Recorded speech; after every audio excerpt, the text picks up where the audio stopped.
দেশের শান্তি শৃঙ্খলা রক্ষার দায়িত্ব শুধু সেনাবাহিনীর নয়। উল্লেখ করে সেনাপ্রধান বলেছেন যে 2 লক্ষ পুলিশ আছে, বিজিবি আছে, র্যাব আছে, আনসার ভিডিপি আছে, আর তার আছে মাত্র 30,000 সৈন্য। কাজেই এই 30,000 সৈন্য দিয়ে তিনি এই বিরাট ভয়েড বা শূন্যতা কিভাবে পূরণ করবেন? কিন্তু সেনাপ্রধান, পুলিশ তো নাই। পুলিশের 650 থানার 450-র বেশি থানায় হামলা, লুট, আগুন দেওয়া হয়েছে 5ই আগস্টের পর, যখন আপনি ক্যামেরার সামনে দাঁড়িয়ে জাতির উদ্দেশ্যে বলেছিলেন আপনি আমাদের জানমালের দায়িত্ব নিয়েছেন। 2 লাখ পুলিশের কতজন এরপর এখন পর্যন্ত চাকরিতে ফিরে এসেছে সে কথাও কিন্তু আমরা জানি না। সেনাপ্রধান এখন খুব হয়রান হয়ে গেছেন। মঙ্গলবার পিলখানা হত্যা দিবসে নিহত সেনা সদস্যদের স্মরণে এক অনুষ্ঠানে বক্তৃতা করার সময় তিনি সে কথা একরকম স্পষ্ট করেই বললেন। অথচ 5ই আগস্ট সেনাপ্রধানের মনে হয়নি যে শুধু তার সেনাবাহিনী দিয়ে তিনি আমাদের জানমাল রক্ষা করতে পারবেন না। জাতিসংঘ প্রতিবেদন লিখছে 5 তারিখেও সেনাবাহিনী যখন সারা দেশে নিষ্ক্রিয় এবং সকাল থেকেই বিক্ষোভকারীদের ঢুকতে দিচ্ছে ঢাকায়, সারা দেশের পুলিশ বিকাল পর্যন্ত জানতেই পারেনি যে সরকারের পতন হয়ে গেছে এবং তাদের আর জনতাকে প্রতিরোধ করতে হবে না। সেনাপ্রধানের 5ই আগস্ট মনে হয় নাই যে সারা দেশে সেনাবাহিনীর সক্রিয় উপস্থিতি দিয়ে এবং শেখ হাসিনার পতনের খবর দিয়ে সিভিলিয়ান বাহিনী পুলিশকে আনুষ্ঠানিকভাবে সারা দেশে জনতা প্রতিরোধের ডিউটি থেকে সাথে সাথে তুলে নেওয়া দরকার ছিল।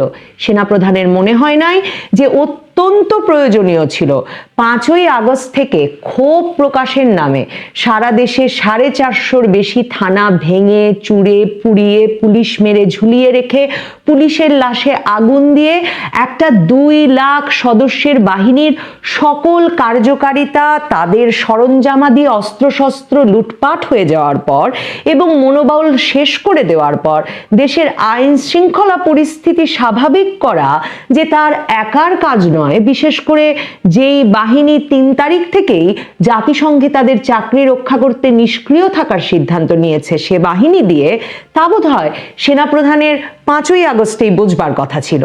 সেনাবাহিনী কু করবে, তারপর কু শেষে সেনাপ্রধান এসে জানমালের দায়িত্ব নেবেন ক্যামেরার সামনে দাঁড়িয়ে মুখের কথায়, কিন্তু তিনি বা তার সৈন্যরা কোথাও কোনো অরাজকতা থামাতে সক্রিয় হবেন না 7 মাসের মধ্যে।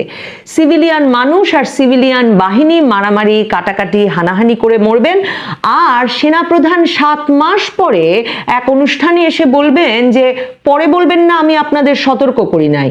আসল কথা, পরে আর আগে আবার কি? সেনাপ্রধান তো জাতিসংঘের চাকরি হারানোর ভয়ে কু যে করেছেন সেটাই এখনো মুখ ফুটে বলতে পারছেন না।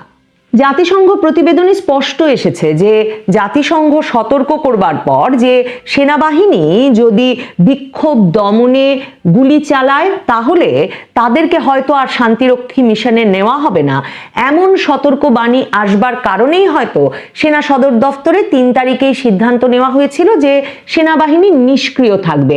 এখন সে সময়কার ছাত্র আন্দোলনের নানা জনের ফেসবুক পোস্টে পরিষ্কার যে 3 তারিখেই ছাত্র শিবির নেতা সাদিক কায়েম ডক্টর ইউনূসের অন্তর্বর্তীকালীন সরকারের প্রধান হওয়ার বিষয়টি চূড়ান্ত করেন, আর 3 তারিখেই শেখ হাসিনার পদত্যাগ অর্থাৎ 1 দফা 1 দাবি ঘোষণা করা হয় শহীদ মিনার থেকে।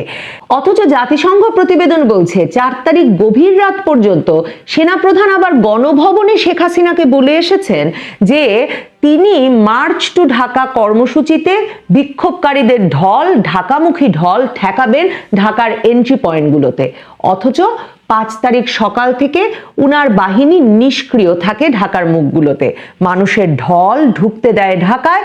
সেনাপ্রধান একদিকে ভারতীয় সেনাপ্রধানের সঙ্গে কথা বলে শেখ হাসিনাকে সেখানে পাঠানোর ব্যবস্থা করেন, অন্যদিকে রাজনৈতিক দলগুলোর সাথে বসেন ইন্টারিম গভর্নমেন্ট গঠন নিয়ে আলোচনায়, যে আলোচনায় দুপুর 3টার সময় জাতির উদ্দেশ্যে বক্তৃতা দেওয়ার আগেই তিনি সেনা সদর দফতরে জড়ো করে ফেলেছেন জামায়াতের আমির আসিফ নজরুল থেকে হেফাজতে ইসলামের মামুনুল হক কিংবা জোনায়েদ সাকিকে। ভাবার কোনো কারণ বোধহয় নেই যে শেখ হাসিনাকে হেলিকপ্টারে তুলে দেওয়ার পর তিনি এই বিভিন্নমুখী রাজনৈতিক নেতৃবৃন্দের সঙ্গে আর সুশীল সমাজের প্রতিনিধি হিসেবে ডক্টর আসিফ নজরুলের সঙ্গে যোগাযোগ শুরু করেছিলেন। তবে হানাহানি মারামারি সেনাপ্রধান বন্ধ করতে না পারলেও ডক্টর ইউনূসকে যে উনি এনে সরকারে বসার ব্যবস্থা করে দিয়েছেন 18 মাসের মধ্যে একটা নির্বাচন অনুষ্ঠান করবার জন্য, সে কথা কাল সেনাপ্রধান তার বক্তব্যে একরকম পরিষ্কার করেছেন। ইউনূস সরকারের যেহেতু কোনো সাংবিধানিক ভিত্তি নেই, আমি জানি না সে কারণেই কিনা, এবং তাই তার প্রধান উপদেষ্টা পদ বা সরকারের পদমর্যাদার ক্রম বা ওয়ারেন্ট অফ প্রেসিডেন্সে তার অবস্থান সেনাপ্রধানের অনেক ওপরে, এগুলো মানেন না বলেই কিনা জানি না সেনাপ্রধান সরাসরি ডক্টর ইউনূসকে ডক্টর ইউনূস হিসেবেই তার নাম উল্লেখ করেন এবং বলেন, আমরা দেশে একটা ফ্রি, ফেয়ার অ্যান্ড ইনক্লুসিভ ইলেকশনের জন্য ধাবিত হচ্ছি।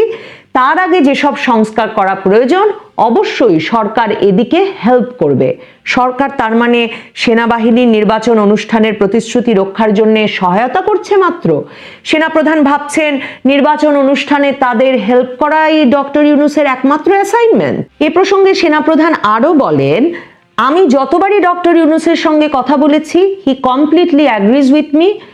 ডক্টর ইউনূস সেনাপ্রধানের সঙ্গে সম্পূর্ণ একমত হয়েছেন যে there should be free, fair and inclusive election, মানে অবাধ, সুষ্ঠু এবং অন্তর্ভুক্তিমূলক ইলেকশন হওয়া উচিত। এখন এই অন্তর্ভুক্তিমূলক ইলেকশনে কি আওয়ামী লীগ অংশ নিতে পারবে, সেটা অবশ্য সেনাপ্রধান গতকাল পরিষ্কার করেননি। তিনি যা বলেছেন সেখানে যদি আবার ফিরে যাই, সেনাপ্রধান বলছেন and that election should be within December, সেই নির্বাচনটি হতে হবে ডিসেম্বরের মধ্যে, অথবা তার ভাষায় যেটা আমি প্রথমেই বলেছিলাম যে 18 মাসের মধ্যে একটা ইলেকশন। তার মানে ডক্টর ইউনূসকে সরকারে বসানোর আগেই তিনি বলে দিয়েছিলেন যে 18 মাসের মধ্যে নির্বাচন দিতে হবে, এবং সেনাপ্রধান বলছেন তার মনে হচ্ছে সরকার সেদিকেই ধাবিত হচ্ছে। হয়রান সেনাপ্রধান অবশ্য বলেন নাই যে হানাহানি, মারামারি, কাটাকাটি বন্ধ না করা গেলে এই দায়িত্ব উনি বা কেউ না নিলে, মানে সেনাপ্রধান তো দুহাত তুলে বলেই দিয়েছেন যে তার পক্ষে এই হানাহানি, মারামারি, কাটাকাটি বন্ধ করা সম্ভব নয়, তাহলে নির্বাচনটা কি করে হবে?